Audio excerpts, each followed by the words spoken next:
بسم الله الرحمن الرحیم. ټایم ټیبل ته رالمه 23 August speech recognition and synchronization دا موږ سره نایټ شفت 18 PM دغه به انشاءالله synchronization center اپلیټ زده کوو.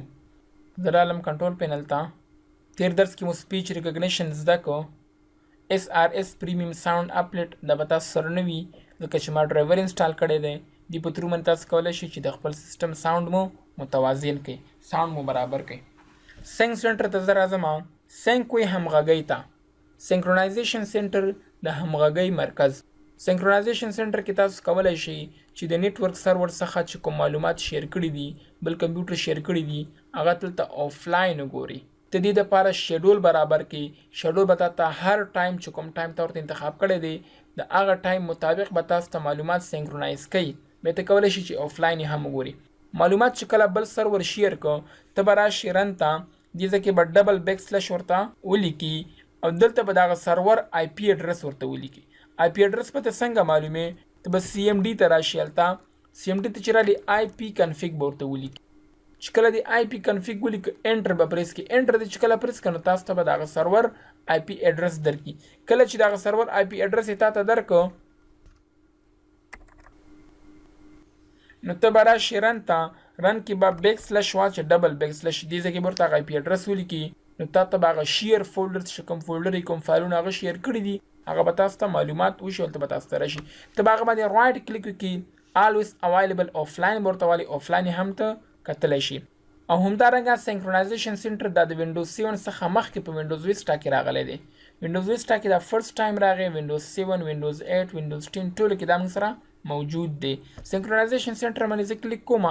ګوره ماته څه وایي You have no synchronized partnership set up on this computer. Click set up new synchronization to get started. ته کولی شئ چې synchronization partnership هم اوکې. کوم ځای نه کې set up new synchronized partnership باندې به ته کلیک کړي. خو زه لا اوسه پورې انټرنیټ سره کنیکټ نه یم نو زه یې نشم کولی. منیج آفلاین فایلز ته به راشي. ته کولی شئ چې آفلاین فایلز منیج کړي. دې کې به انیبل آفلاین فایلز واخلي. کله دې چې انیبل واخیسته دا به اوکې کلیک کړي. تا ته وایي چې سیسټم دې ریسټارټ کړه. زه یم نو اوس یې نه ریسټارټ کوم. همدارنګه کله چې تاسو سره انټرنیټ کنیکټ وي تاسو ته بلته یو فولډر راکړي آفلاین فایلز دې باره کې. صحیح شوه.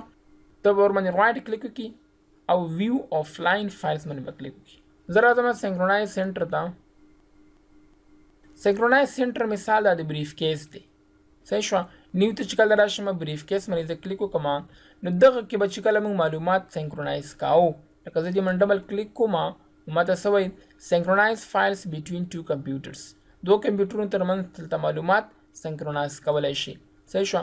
فار ایگزامپل ما به یو فولډر جوړ کړ. هغه فولډر کې به مې سټوډنټس لپاره معلومات انټر کړو. کله مې چې په هغه فولډر کې معلومات زیاتاو یا به مې کماو بریف کیس باندې ما سمپل کلیک کوم اپډیټ آل به مې اخیستو نو ماته به دا ټول معلومات دلته راته. کوم معلومات به چې په هغه فولډر کې وو هغه معلومات ماته بریف کیس ته راته. فار ایگزامپل دغه فولډر څخه به ما څه معلومات ډیلیټ کړ بریف کیس څخه به هم ډیلیټ شو یا به مې څه نیو معلومات پکې واچاو هغه معلومات بریف کیس ته هم راغله. همدغه شان دا کار تاسو په سینکرونایزیشن کې هم کولی شئ. هیله کوم چې په دې ویډیو باندې پوه شوي یاست. دا موږ سره سینکرونایز سنټر